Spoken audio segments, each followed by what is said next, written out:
I'm Katie Couric. Good news tonight in the battle against a killer.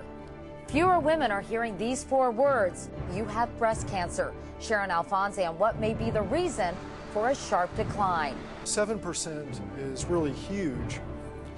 Cheryl Atkinson has the latest on the condition of Senator Tim Johnson as Gloria Borger looks at what is now a very delicate balance of power on Capitol Hill. And new hope in the search for 3 missing mountain climbers. Could a cell phone signal mean they're alive?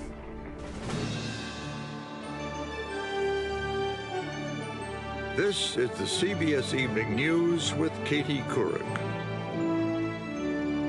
Hi, everyone. It kills more than 40,000 women in this country every single year. But as we mentioned, there is good news about breast cancer, the #2 cancer killer of women. Tonight, we can tell you that breast cancer rates are suddenly dropping. And as Sharon Alfonsi tells us, scientists are trying to figure out why.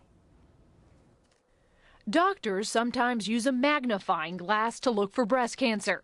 Now, some new cancer statistics are under the same scrutiny. After years of only fractional changes, researchers say suddenly the incidence of breast cancer dropped 7% in a single year. This is an enormous decrease. Researchers announced today that decrease may be linked to hormone replacement pills. In 2002, a federal study linked the hormones to cancer and heart disease. Millions of women stopped using them. A year later, the incidence of breast cancer nosedived. Dr. Peter Rabden led the analysis of the 2003 statistics, the most complete data available. His study suggests that breast cancer tumors may be fueled by hormone replacement therapy. And when that was stopped, those cancers almost immediately stopped growing. But Dr. Freya Schnabel says stopping hormone therapy may be just one of the reasons for the dramatic decrease that year. Better mammograms could play a part too. If one thing is true, it's that breast cancer is just not that simple. So while it's encouraging news for millions of women, and I like to get rid of some of this gray, it's still not that clear cut. Very confusing for women because no one seems to have the right answers or concrete information. About 10 years ago, an increase in breast cancer was widely reported.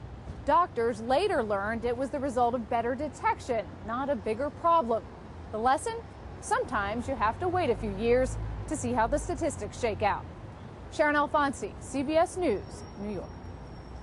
Dr. John LaPook is our CBS News medical correspondent. John, this is bound to add to the confusion people already have about hormone replacement. When that Women's Health Initiative came out 4 years ago and showed an increase in the risk of breast cancer, many people said, we're not doing hormone replacement. Right. Do you think that this will only add to those fears? Well, it's such a complicated subject, and it definitely needs further study. But I spoke to 3 experts today, and here's the bottom line that they said.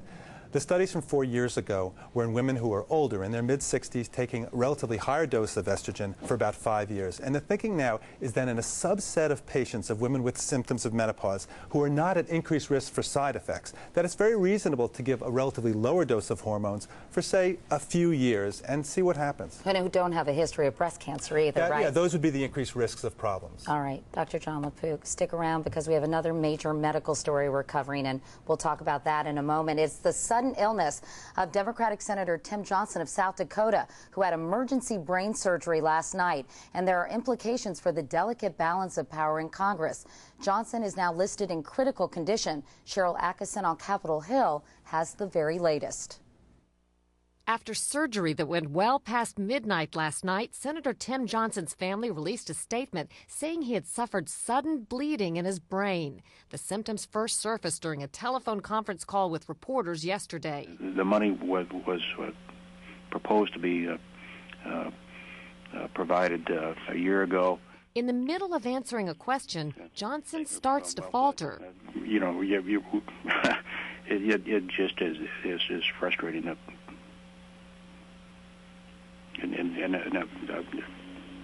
After aides ended the call, Johnson managed to walk to his Capitol office but still appeared ill. An ambulance rushed him to the hospital. The diagnosis? An arteriovenous malformation in his brain. That means arteries and veins are knotted together like a ball of yarn. He's probably had it but not known it for much of his life. As the tangle grew, one of the blood vessels apparently burst. It really depends on the size and location, how much injury to the brain is done at the time of the hemorrhage, and that can be everywhere from mild to severe. Last night's surgery to drain the blood is being called successful, but nobody's saying much beyond that, including Senate Majority Leader Harry Reid, who visited Johnson today. I saw him, he looked great. Johnson, who's been a senator for a decade, fought off prostate cancer in 2004. Married with 3 children, he voted in 2003 to authorize military force in Iraq, knowing it would send his oldest son, Brooks, an Army sergeant, to the region. He's since returned safely. Late today, we were told Senator Johnson has been appropriately responsive to word and touch and that no further surgery has been required. Also, Katie, that it's too early for a long-term prognosis. All right, Cheryl Atkinson on Capitol Hill tonight. For most of us, this is the first time we have ever heard of the condition Senator Johnson has, so let's go back to our go-to guy, Dr. John LaPue. John, how might this medical event affect Senator Johnson's health in the long run? It depends on exactly what's going on, which we really do not know. However, just to look at how things like this happen in other patients, this is a schematic of the brain, and this is the area of the brain where speech and communication is involved. Now, if you go back to sort of a slice through the brain to see of the kind of things that can go on when you have these abnormal blood vessels called AVMs, here you have one in the front part of the brain, and if these were to bleed, you could actually have a problem with thinking and with movement. This isn't an area that affects communication and speech, and theoretically, again, we don't know exactly what's going on, but theoretically, if you had a problem like bleeding here, you could have symptoms such as the kind of symptoms that the senator had. John, can patients like this experience a full recovery? I spoke to 2 experts at Columbia today, and the answer is absolutely yes. We don't know, again, the specifics of the senator's situation, so we can't say anything about him. But in general, patients can make a complete and total recovery. Dr. John LaPue, thanks for all your help tonight. Politics don't matter much in news of life or death, but when it broke yesterday that the Democratic senator was ill, there was immediate speculation about the impact it might have on the balance of power in the new Senate, where Democrats will soon hold the slimmest of majorities, 51 to 49. National political correspondent Gloria Borger is in our Washington bureau tonight. Gloria, what are people down there saying now? Well, Katie, one thing did become very clear today, and that is Republicans are staying very far away from the conversation about just who's going to control the Senate, at least for now. As one Republican said to me, and I quote, "This is not the way we want to win back the Senate." And there's one more thing to keep in mind here, Katie, and that is that never in history has a sitting senator been told to leave the premises because of his health. And we have one current example. That's Senator Joe Biden of Delaware. In 1988, he had a brain aneurysm. He was out of the Senate for 7 months. But, Katie, he's back in the Senate today. All right, Gloria Borger in Washington. Thank you, Gloria. And now to the search for the 3 climbers missing on Oregon's Mount Hood. National Guard helicopters, even a C-130 cargo plane, have now joined the effort. At the base of the mountain, where families and rescue teams wait, a single electronic ping is keeping hope alive tonight. Jerry Bowen reports. Despite fierce 100-mile-an-hour winds and near whiteout conditions that have stalled rescue efforts on Mount Hood, hopes have been raised by reports that a cell phone used by missing climber Kelly James was briefly turned back on late Tuesday night. My heart was in my throat when I heard that, because if it's true, it means that Kelly is alive and that he has his wits about him. James used the phone Sunday to notify his family he'd taken refuge in a snow cave, while his colleagues Brian Hall and Jerry Cook were going down the mountain for help. T-Mobile has been trying to reestablish contact with the phone ever since, sending a signal, pinging it routinely every 5 minutes. Tuesday, the phone signaled back that it was on, before falling silent again.